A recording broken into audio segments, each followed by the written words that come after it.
So আমাদের company লতে next topic যেটা দেখবো সেটা হচ্ছে আমাদের meeting of share holders meeting যাওয়ার আগে আমরা দেখবো যে কি আমাদের প্রভিশন আছে to conduct a valid meeting. যে আমাদের কোম্পানিতে যে মিটিংগুলো কন্ডাক্ট করা হবে তার কিছু আমাদের প্রভিশন আছে যেগুলো মেনে আমাদের চলতে হবে। তার ফার্স্টে সেটা জানার আগে আমরা দেখব কিছু পয়েন্ট যেগুলো কিনা কোম্পানি মিটিংয়ে হোল্ড করার জন্য খুবই গুরুত্বপূর্ণ। সেটা ফার্স্ট যেটা হচ্ছে নোটিস। কোনো একটা যদি আমরা কোম্পানিতে মিটিং হোল্ড করার চেষ্টা করি বা মিটিং কন্ডাক্ট করার চেষ্টা করি, তার 21 দিন বা 7 দিন যেটা আমাদের একটা নির্দিষ্ট সময় আছে তার আগে থেকে একটা নোটিশ দিতে হবে যে হ্যাঁ 21 দিন পর বা 7 দিন পর একটা মিটিং হতে চলেছে, এটা হচ্ছে তার নোটিশ, সবাইকে জানানো। হট করে বললাম যে কালকে মিটিং, সেটা কিন্তু করলে চলবে না। একটা নির্দিষ্ট টাইম পিরিয়ড দেওয়া হবে, নোটিশ দেওয়া হবে, একটা নির্দিষ্ট টাইম পিরিয়ডের আগে একটা নোটিশ দেওয়া হবে এবং নোটিশ দেওয়ার 21 দিন পর বা 7 দিন হয় একটা নির্দিষ্ট টাইম পিরিয়ড পর সেই মিটিংটাকে আমরা হোল্ড করতে পারি। সেকেন্ড হচ্ছে proper authority to call the meeting. কোনো এরা এসে আমাকে বললো যে মিটিংয়ে আসতে হবে, that is not going to happen. মানে আমাদের প্রপার অথরিটি, যার কাছে অথরিটি আছে, পাওয়ার আছে, যে সে কোম্পানির মিটিং কল করতে পারে বা কোম্পানি মিটিংকে কন্ডাক্ট করতে পারে, সেই পার্টিকুলার অথরিটিভ পার্সনই কিন্তু সেই মিটিংটাকে কল করতে পারে বা হেল্ড করতে পারে। তারপর হচ্ছে কি কোরাম মানে হচ্ছে কি যেই মিটিংটা আমরা হোল্ড করব, যেই মিটিংটা আমাদের কন্ডাক্ট করবে, যেই মিটিংটা আমাদের হবে, তার মধ্যে কতজন মেম্বারকে মিনিমাম থাকতে হবে এবং সেই মিনিমাম মেম্বার যদি ফুলফিল না হয়, সেই মিনিমাম মেম্বার যদি না থাকে সেই মিটিংটাতে, সেই মিটিংটা আমাদের কন্ডাক্ট করা যাবে না। তো কোরাম মানে হচ্ছে মিনিমাম মেম্বার যাদের উপস্থিত থাকতেই হবে সেই মিটিংয়ে, যার ফলে কিনা বা যতক্ষণ না সেই মিনিমাম মেম্বার থাকে ততক্ষণ আমাদের কি সেই কোম্পানির মিটিংটা আমরা হোল্ড করতে পারবো না বা শুরু করতে পারবো না। কোরাম মানে হচ্ছে normal number of member that has to B present during that meeting.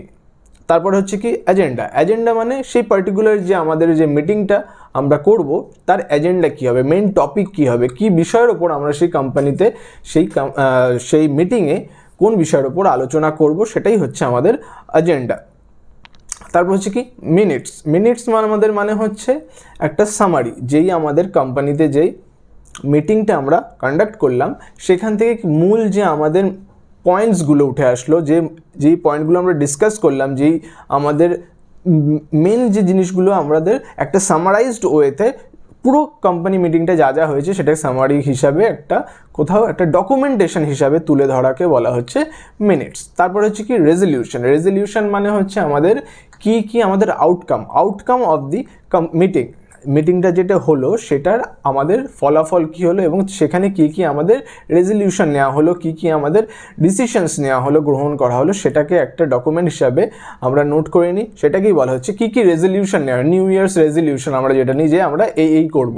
So একটা মিটিংয়ের পরেও আমরা সেই রেজলিউশন করা হয় যেখানে আমরা যেটা দেখে আমরা বুঝতে পারি যে হ্যাঁ আমরা এই মিটিংয়ে কি রেজলিউশন নেওয়া হয়েছে বা কি আমাদের করব বলে ঠিক করা হয়েছে, that is resolution. Okay, next এবার আমরা দেখব সেটা হচ্ছে আমাদের কোম্পানিতে কত ধরনের মিটিং আমরা দেখতে পাই।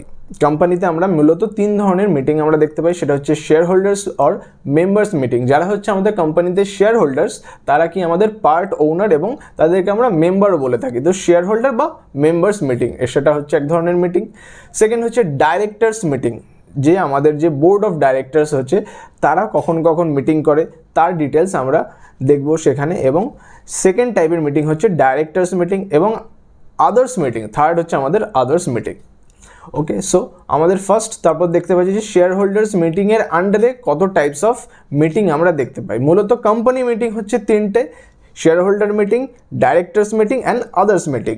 শেয়ার হোল্ডার্স মিটিংয়ের আন্ডারে এবার দেখব কোন টাইপের মিটিং আমরা জেনারেলি দেখতে পাই। ফার্স্ট যেটা দেখতে পাচ্ছি হচ্ছে স্ট্যাটিউটরি মিটিং, এবং তারপর হচ্ছে অ্যানুয়াল জেনারেল মিটিং এজিএম যেটা আমরা বলে থাকি, এবং extra ordinary general meeting EGM, এবং ক্লাস মিটিং। প্রত্যেকটা আমরা এবার ডিটেলসে দেখবো যে কি স্ট্যাটিউটরি মিটিং কি, অ্যানুয়াল জেনারেল মিটিং কি, এক্সট্রা অর্ডিনারি জেনারেল মিটিং কি, এবং ক্লাস মিটিং আমরা কাকে বলছি।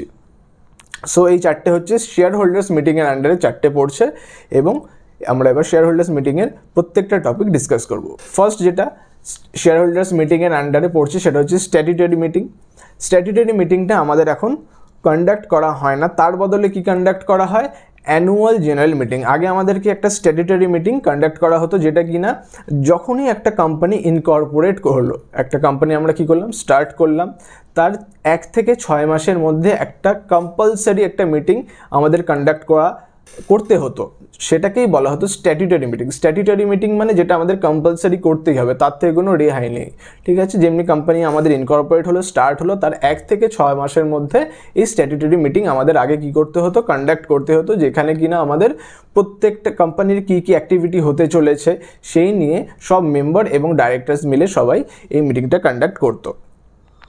তারপরে কি দেখতে পাচ্ছি, typical agenda, present statutory report, এবং স্ট্যাটুটরি মিটিংয়ে যা আমাদের ডিসকাস হতো তার একটা স্ট্যাটুটরি রিপোর্ট আমাদের বানাতে হতো। বাট এখন স্ট্যাটুটরি মিটিং আমাদের করতে হয় না, এটার পরিবর্তে আমাদের কি এসছে, ফার্স্ট যে অ্যানুয়াল জেনারেল মিটিং সেটাকেই আমরা স্ট্যাটুটরি মিটিং হিসাবে ধরা হচ্ছে। সো কি হলো, আমাদের এখন স্ট্যাটুটরি মিটিং বলে সেই নামে কিছু নেই, এখন ফার্স্ট অ্যানুয়াল জেনারেল, মানে একটা কোম্পানি যে ইনকর্পোরেট হলো তার 9 মাসের মধ্যে আমাদের কি করতে হবে, first annual general meeting conduct করতে হবে, এবং সেই ফার্স্ট অ্যানুয়াল জেনারেল মিটিংটাকে স্ট্যাটুটরি মিটিং হিসেবে আমরা গণ্য করব বা ধরব।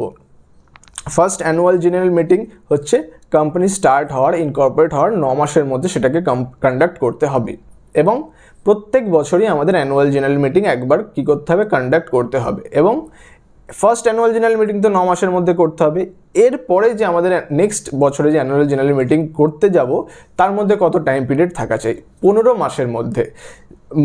সে ফর এক্সাম্পল যে আমাদের 2024 জানুয়ারি মাসে হচ্ছে আমাদের ফার্স্ট এজিএম হলো, এই ফার্স্ট এজিএমের 15 মাসের মধ্যে কিন্তু আমাদের নেক্সট যে এজিএম সেটা কিন্তু কন্ডাক্ট করে ফেলতে হবে, তার বেশি হলে কিন্তু সেটা হবে না। Okay, so first annual general meeting যেটা প্রথম হচ্ছে সেটাকে স্ট্যাটুটরি বলা হচ্ছে, এবং তারপর থেকে এটাকে আমরা নর্মাল অ্যানুয়াল জেনারেল মিটিং বলেই গণ্য করব। সো এর মধ্যে কি হচ্ছে, পারপাস কি বলছে, to provide share holders with an overview of the companies performance and future strategies. Annual general meeting যেটা কিনা এজিএম, সেটা কি প্রত্যেক বছর একবার করে করতেই হবে। সেখানে কি হচ্ছে, সবাই মিলে আমরা মিট আপ করছি, সবাই মিলে বলতে আমাদের কোম্পানির শেয়ার হোল্ডার্স, ডাইরেক্টর সবাই মিলে এখানে আসছে, এবং সারা বছরের যে আমাদের কি কি হলো, কি কি অ্যাক্টিভিটি হলো, কোথায় ভুল হলো, কোথায় সমস্ত কিছু এখানে ডিসকাস হচ্ছে। মানে এটা হচ্ছে একটা কাইন্ড অফ এটা সামারি, মানে সারা বছরে কি হলো সেই বিষয়ে ডিসকাস করা। কোথায় হয় সেটা, এজিএমে আমরা করে থাকি। ফ্রিকোয়েন্সি হোল্ড ওয়ান্স এ ইয়ার, প্রত্যেক বছর একবার করে করতেই হবে।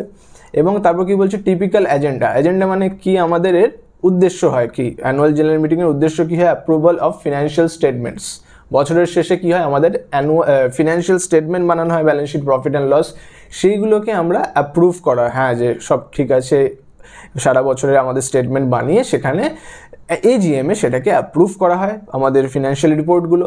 ইলেকশন অফ ডাইরেক্টরস, যদি আমাদের কোনো নতুন ডাইরেক্টর ইলেক্ট করতে হয় সেটা আমরা কখন করি, এজিএমে করে থাকি। এবং অ্যাপয়েন্টমেন্ট অফ অডিটার্স, যে প্রত্যেক বছর আমাদের প্রত্যেক 3 বছর বা 4 বছর অন্তর যে আমাদের অডিটার্সকে অ্যাপয়েন্ট করতে হয়, সেটাও কিন্তু আমাদের কোথায় করতে পারি, আমরা এজিএমে আমরা করি। অ্যাপয়েন্টমেন্ট অফ অডিটার্সও আমরা কোথায়, এজিএমে করে থাকি। অ্যানুয়াল জেনারেল মিটিং যেটা বছরে একবার হয় সেখানে আমরা করি। এবং ডিসকাশন অফ অ্যানুয়াল রিপোর্টস, এবং কোথায় কি ভুল হলো, কোথায় কি আমাদের স্ট্যান্ডার্ডস মিট করলো না, অ্যানুয়াল জেনারেল মিটিংয়ে সেই সমস্ত আমাদের ডিসকাশনগুলো আমরা করে থাকি রিপোর্ট নিয়ে, ঠিক আছে। কোথায় ভুল হলো, কোথায় খামতি রয়ে গেল, সমস্ত কিছু রিপোর্টগুলোর অ্যানালিসিস হয় কোথায়, এজিএমে। আচ্ছা, তারপর নট মোর দ্যান 15 মান্থ এলাপস, তো কি 1 বছর যে হলো তার 15 মান্থের মধ্যে সেকেন্ড যে তারপরের বছরের আমাদের এজিএম কন্ডাক্ট করতে হবে। থার্ড হচ্ছে কি আমাদের extra ordinary general meeting. Extra ordinary general meeting আমাদের নামেই বুঝতে পারি যে এটা কি একটা এক্সট্রা অর্ডিনারি, এটা স্পেশাল। কি হয় এখানে, purpose to address urgent matter that can not wait until the next AGM. তাহলে আমরা কি একটা এজিএম তার 15 মান্থ পর আমরা নেক্সট এজিএম করতে পারি। এই 15 মান্থের গ্যাপের কিন্তু আমরা 2-3টে যখন দরকার হলে তখন কিন্তু কোনো মিটিং করতে পারি না। তাহলে কি, যদি কোনো এমার্জেন্সি একটা উঠে আসলো যে আমাদের আর্জেন্ট একটা মিটিং করতে হবে, তাহলে কি আমরা কি নেক্সট এজিএমের জন্য ওয়েট করবো? তাহলে তো সেই যে প্রবলেম সেগুলো তো প্রবলেমই রয়ে যাবে। তার জন্য আমাদের কি হচ্ছে, এক্সট্রা অর্ডিনারি জেনারেল মিটিং। যদি আমাদের এজিএমের মাঝখানেও যদি আমাদের কোনো গুরুত্বপূর্ণ বিষয় নিয়ে ডিসকাস করতে হয়, মিটিং করতে হয়, তখন আমরা কি হোল্ড করতে পারি, এক্সট্রা অর্ডিনারি জেনারেল মিটিং। সেটাই বলেছে টু অ্যাড্রেস আর্জেন্ট ম্যাটার। কোনো যদি আর্জেন্ট ম্যাটার এসে পড়ে যার জন্য মিটিং করতে হয়, তখন আমরা কি করব? Extra ordinary general meeting EGM আমরা কন্ডাক্ট করব বা হোল্ড করব। ফ্রিকোয়েন্সি কি? হেল্ড অ্যাজ নিডেড, যখন দরকার হবে, এমার্জেন্সি কিছু সিচুয়েশন আসলেই এটা আমরা হোল্ড করতে পারি। এর জন্য কোনো 6 মাস 3 মাস আমাদের কোনো ওয়েট করার দরকার নেই। যখনই নিড হবে, দরকার হবে, আমরা EGM extra ordinary general meeting conduct করতে পারি। নেক্সট হচ্ছে আমাদের টিপিক্যাল এজেন্ডা কি বলছে? Major transaction changes to the companies article of association, merger or acquisition. মানে কি হচ্ছে? গুরুত্বপূর্ণ, যেগুলো এমার্জেন্সি, মানে হট করে দেখা গেল যে এওএতে আর্টিকেল অফ অ্যাসোসিয়েশনে আমাদের ভাইটাল কিছু জিনিস আমাদের চেঞ্জ করতে হবে, অল্টার করতে হবে, তখন আমরা কি ইজিএমে ডিসকাস করে তখন আমরা সেই স্টেপটা নিতে পারি। উইদাউট কোনো মিটিং আমরা হুট করে আর্টিকেল অফিস, যেটা ভাইটাল একটা ডকুমেন্ট কোম্পানি, সেটা কখনোই আমরা চেঞ্জ করতে পারি না। বা সেই কোম্পানিটা যদি মার্জার হয় বা অ্যাকুইজিশন হয়, কোনো আরেকটা কোম্পানিকে নিজের সাথে অ্যাডিশন করছে, মার্জ করছে, সেই এত বড় important decision without any meeting আমরা করতে পারি না। তখন এই সব অ্যাকুইজিশন, মার্জার বা অল্টারেশন ইন এওএতে আমরা করার আগে কি করতে পারি? মিটিং করতে হয়, এবং আমরা সেখানে কোন মিটিংয়ে করি? সেটা EGM extra ordinary general meeting. Fourth হচ্ছে আমাদের ক্লাস মিটিং। ক্লাস মিটিং মানে হচ্ছে আমাদের কোনো পার্টিকুলার ক্লাস, মানে ইদার ডাইরেক্টরস বা শেয়ার হোল্ডার্স, কোনো একটা পার্টিকুলার টাইপ অফ পার্সন মিলে যখন একটা কোনো মিটিং কন্ডাক্ট করে, সে সব ডাইরেক্টরস মিলে একটা মিটিং কন্ডাক্ট, সব share holders, only share holders, অন্য কোনো ক্লাসের মেম্বার মানুষজন এসে কিন্তু সেই মিটিং কন্ডাক্ট করতে পারবে না। পার্টিকুলার একটা আমাদের ক্লাসের মানুষজন যখন একটা মিটিং হোল্ড করছে, কন্ডাক্ট করছে, সেটাকে বলা হচ্ছে আমাদের ক্লাস মিটিং। ফার্স্ট কি বলছে? Purpose to allow share holders of a particular class of shares to vote on matters affecting their specific class. মানে আমাদের শেয়ার হোল্ডারের কোনো পার্টিকুলার ক্লাস, শেয়ার হোল্ডারের অনেক ক্লাস আছে, সেই কোনো একটা পার্টিকুলার ক্লাস বললো যে আমরা মিটিং করব, যে আমাদের কোনো দাবি দাবা মানা হচ্ছে না বা আমাদের কোনো প্রবলেম হচ্ছে, তো আমরা যে পার্টিকুলার ক্লাসটা আছে তারাই অনলি মিলে একটা কি করব? মিটিং কন্ডাক্ট করব। তখন সেই মিটিংটাকে বলবো কি? Class meeting. এবং তারা কি হচ্ছে? সেই share holders, particular class of share holders মিটিংটা করছে তাদের কোনো প্রবলেম নিয়ে ডিসকাস করার জন্য, তাদের সেই ক্লাস মিটিংটা কন্ডাক্ট করা হয়। ফ্রিকোয়েন্সি হেল্ড অ্যাজ নিডেড, এটার কোনো যে একটা করে নিচ্ছে তার 6 মাস পর, 9 মাস পর, 15 মাস পর, এরকম কোনো আমাদের নেই। যখন এটা দরকার হবে ঠিক সেই সময় আমরা ক্লাস মিটিং কন্ডাক্ট করতে পারি, বা সেই particular share class of people সেই মিটিংটাকে কন্ডাক্ট করতে পারে। টিপিক্যাল এজেন্ডা, এটার এজেন্ডা কি? Issue of related to the right and privilege of specific class of shares. ঠিক আছে, মানে এদের এজেন্ডা কেন এটা কন্ডাক্ট করে? যে কোনো একটা পার্টিকুলার ক্লাস মানুষজন, তাদের যদি রাইটস বা তাদের কোনো যে হক, সেইগুলো যখন পাচ্ছে না, বা সেই ধরনের জিনিস যখন তারা ডিসকাস করতে যায়, তখন তারা ক্লাস মিটিং কন্ডাক্ট করতে পারে।